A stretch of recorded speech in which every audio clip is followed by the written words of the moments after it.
ഇതിനെതിരെ ക്യാമ്പയിൻ നടത്തിയാണല്ലേ? നിങ്ങൾ ഇവിടെ ഇപ്പം ക്യാമ്പയിൻ നടത്താൻ വേണ്ടി വന്നതാണല്ലേ? ആരാണ് ഇവിടെ വരുന്നത്? മന്ത്രി വരുന്നുണ്ടല്ലേ? മന്ത്രിക്ക് സ്വീകരണം കൊടുക്കാൻ വന്നതാണ് അല്ലേ? മന്ത്രിക്ക് സ്വീകരണം കൊടുക്കാൻ വേണ്ടി വന്നതാണ്.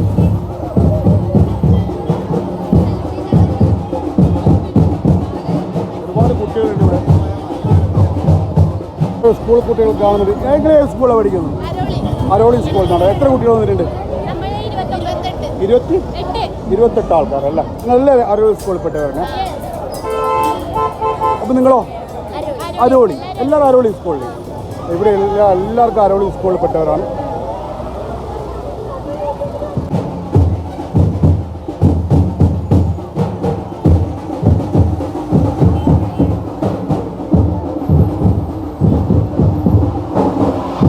നമ്മളിപ്പോൾ എവിടെയും എന്ത് പരിപാടി വെക്കുമ്പോൾ കാണുമ്പോൾ അപ്പോൾ ഏത് ക്യാമ്പ് നടത്തുമ്പോൾ അവിടെ ലഹരിക്കെതിരെയാണ് കാണുന്നത്. അപ്പോൾ ലഹരിക്കെതിരെ ഒരു ക്യാമ്പയിനുമായിട്ടാണ് ഇപ്പോൾ ഇവിടെ കുട്ടികളും അതേപോലെ തന്നെ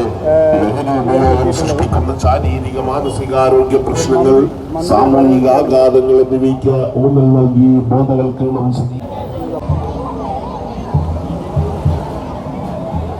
നമ്മൾ ഇവിടെയുണ്ട്. ഈ ഹൈവേയിൽ കുറേ കുട്ടികളെയും അതേപോലെ തന്നെ ഒരു ക്യാമ്പയിൻ കാണും. എന്തിനാണത്?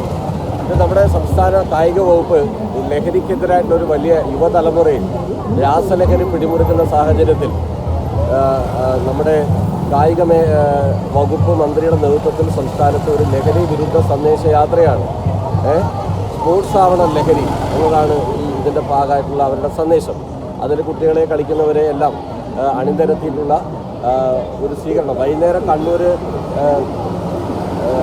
ഇത് ഒട്ടേറെ പരിപാടികൾ ഇതിൻ്റെ ഭാഗമായിട്ട് അവർ പ്ലാൻ ചെയ്തിട്ടുണ്ട്. വാക്കത്തോൺ തുടങ്ങിയിട്ടുള്ള ഒരുപാട് പരിപാടികൾ, ആയിരക്കണക്കിന് ആൾ പങ്കെടുക്കുന്നത്. അതിൻ്റെ ഭാഗമായി പോകുന്ന വഴി പുതിയൊരു മണ്ഡലത്തിൻ്റെ ഭാഗമായിട്ട് ഇവിടെ ഒരു സ്വീകരണം കൊടുക്കും.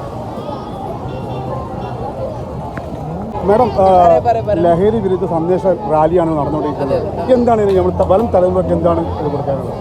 ആക്ച്വലി നമ്മൾ കേരള സർക്കാരിൻ്റെ കീഴിൽ കായിക വകുപ്പിൻ്റെ നേതൃത്വത്തിൽ നമ്മൾ കാസർഗോഡ് മുതൽ തിരുവനന്തപുരം വരെ നമ്മൾ ലഹരി വിരുദ്ധ സന്ദേശയാത്രയാണ് നടത്തുന്നത്. ഒരുപാട് ജനപ്രതിനിധികളും അതുപോലെ തന്നെ പഞ്ചായത്തിലാണെങ്കിലും കുട്ടികളും കായിക താരങ്ങളും ഒക്കെ പങ്കെടുക്കുന്ന ഒരു വലിയൊരു സന്ദേശയാത്രയാണിത്. തീർച്ചയായിട്ടും ഇത് നമ്മൾ എന്താ പറയുക, ഓരോ ജില്ലകളിലും പോയി പല കളിയിടങ്ങളും തിരിച്ചെടുക്കുക എന്നുള്ള പ്രധാന ഉദ്ദേശത്തോടു കൂടിയാണ്. അപ്പോൾ കൂടുതലും കുട്ടികളും യുവജനങ്ങളും ഈ ഒരു കായിക മേഖലയെ ലക്ഷ്യപ്പെടുത്തിക്കൊണ്ട് മുന്നോട്ട് വരണമെന്നുള്ളൊരു ആഗ്രഹത്തോടു കൂടിയാണ് കേരള സർക്കാരിൻ്റെ നേതൃത്വത്തിൽ ഇങ്ങനെ ഒരു സന്ദേശയാത്ര നടത്തുന്നത്. തീർച്ചയായിട്ടും നമുക്ക് ഓരോ ജില്ലകളിലും പോയി ഈ ഒരു സന്ദേശം നൽകുന്നതോടൊപ്പം അത് പിന്നീട് അവിടെയുള്ള ജനങ്ങൾ അത് ഏറ്റവും കൂടുതൽ പ്രാധാന്യത്തോടെ ഏറ്റെടുത്ത് അത് തുടർച്ചയായിട്ട് കൊണ്ടുപോകണം. കൂടുതൽ കുട്ടികളെ കളിസ്ഥലങ്ങളിലേക്ക് വിളിക്കണം എന്നുള്ളൊരു കാര്യമാണ് പറയാനുള്ളത്. ആ ഒരു ഉദ്ദേശത്തോടു കൂടിയാണ് കേരള സർക്കാർ ഇങ്ങനെ ഒരു പ്രാരംഭം തുടങ്ങിയിട്ടുള്ളത്. ശരി, താങ്ക് യു.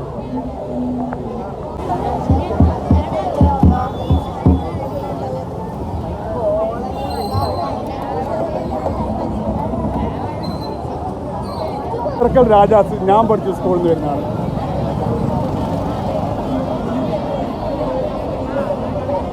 നിങ്ങൾ ഏത് സ്കൂളിൽ പഠിക്കുന്ന കുട്ടികളാണ്? എവിടെ പഠിക്കുന്നത്? എവിടെ സ്ഥലം? കണ്ണാടിപ്പറമ്പ്. ജയസഭ കണ്ണാടിപ്പറമ്പ് പഠിക്കുന്നതാണ്.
ആക്രമിച്ചുകൊണ്ടിരിക്കുന്ന ലഹരിക്കെതിരെയുള്ള ക്യാമ്പയിൻ പരിപാടി എന്ന് പറയുന്നത് ഓരോ ഘട്ടത്തിലും നമ്മൾ വലിയ സന്ദേശം കൊടുത്തുകൊണ്ട് അതിനെതിരെയുള്ള വലിയ പോരാട്ടങ്ങൾ നമുക്ക് നേതൃത്വം കൊടുക്കേണ്ടതാണ്. തീർച്ചയായും കായിക വകുപ്പിന്റെ ഭാഗമായി ഇത്തരമൊരു ലഹരി വിരുദ്ധ പ്രതിജ്ഞ. എല്ലാവരും ഒന്ന് കൈ നീട്ടിപ്പിടിക്കുക. പ്രതിജ്ഞ എടുക്കുകയാണ്. മയക്കുമരുന്ന് എൻ്റെ ആരോഗ്യത്തെയും കുടുംബത്തെയും സമൂഹത്തെയും തകർക്കുന്ന മാരക വിപത്താണെന്ന് ഞാൻ തിരിച്ചറിയുന്നു. ലഹരി വസ്തുക്കൾ ഉപയോഗിക്കുകയോ സൂക്ഷിക്കുകയോ വിൽക്കുകയോ ഉപയോഗിക്കാൻ മറ്റുള്ളവരെ പ്രേരിപ്പിക്കുകയോ ചെയ്യില്ല എന്ന് ഞാൻ വാക്കു നൽകുന്നു.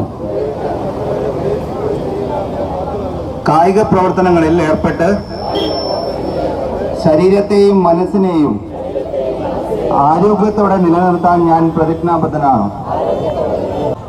വേദിയിലുള്ള തദ്ദേശ സ്വയംഭരണ സ്ഥാപനങ്ങളുടെ പ്രസിഡന്റുമാർ, വേദിയിലും സദസ്സിലുമുള്ള കായിക താരങ്ങളെ, പ്രിയ വിദ്യാർത്ഥിനികളെ, സുഹൃത്തുക്കളെ, കേരളത്തിൻ്റെ പ്രിയപ്പെട്ട മുഖ്യമന്ത്രി കേരളത്തിൽ പടർന്നു പിടിച്ച ലഹരിക്കെതിരെ ശക്തമായിട്ടുള്ള നടപടികൾ എടുത്തു വരികയാണ്. കേരളത്തിലെ എല്ലാ വകുപ്പുകളും ലഹരിയെ ഉന്മൂലനം ചെയ്യാൻ നിരവധി പദ്ധതികൾ ഇപ്പോൾ നടപ്പിലാക്കി. കായിക വകുപ്പ് ഇതിൽ ഏറ്റവും പ്രധാനപ്പെട്ട ഒരു കാര്യമാണ് ഏറ്റെടുത്തത്. നമ്മുടെ സംസ്ഥാനത്തിലെ മുഴുവൻ പ്രദേശങ്ങളും സഞ്ചരിച്ചുകൊണ്ട് നമ്മുടെ യോണം കേൾക്കുക. നമുക്ക് ചെയ്യാവുന്ന ഒരു കാര്യം, നമുക്ക് പൊതുസമൂഹത്തിൽ ഇതിനെതിരായിട്ടുള്ള വലിയ ബോധവൽക്കരണം ചെയ്യാം.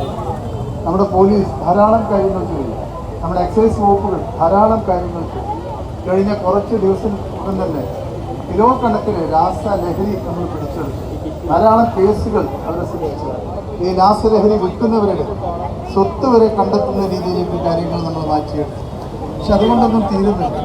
അന്യ സംസ്ഥാനങ്ങളിലാണ് രാസലഹരി നിർമ്മിക്കുന്നത്. അത് നിർമ്മിക്കുന്ന കേന്ദ്രങ്ങൾ അന്യ സംസ്ഥാനങ്ങളിൽ. അവിടെ നിന്നും ഇവിടെ കൊണ്ടുവന്ന് ഇതൊരു വലിയ വിപണിയാക്കി മാറ്റുകയാണ്. നമ്മുടെ കുട്ടികളെ, നമ്മുടെ യുവാക്കളെ ഈ റാക്കറ്റിലേക്ക് കൊണ്ടുവരികയാണ്.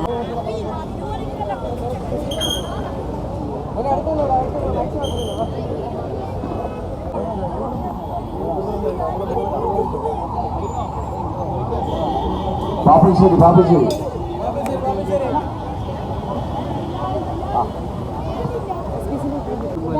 നാരായണ പ്രസിഡന്റ്, ഇത് കിട്ടിയതിൽ സന്തോഷമായോ? എന്താണ് പറയാനുള്ളത്?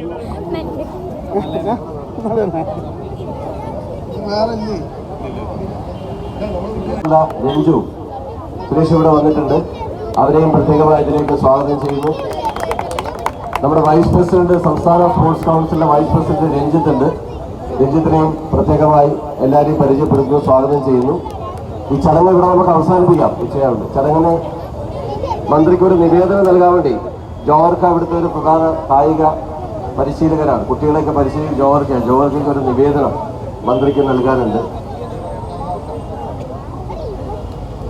അപ്പോൾ ബിനീഷ് ഇത് കൺക്ലൂഡ് ചെയ്തുകൊണ്ട് നമ്മുടെ വെള്ളയെടുത്ത അഷറഫൊക്കെ ഉൾപ്പെടെയുള്ള വോട്ടിങ്ങൾ ബിനീഷ്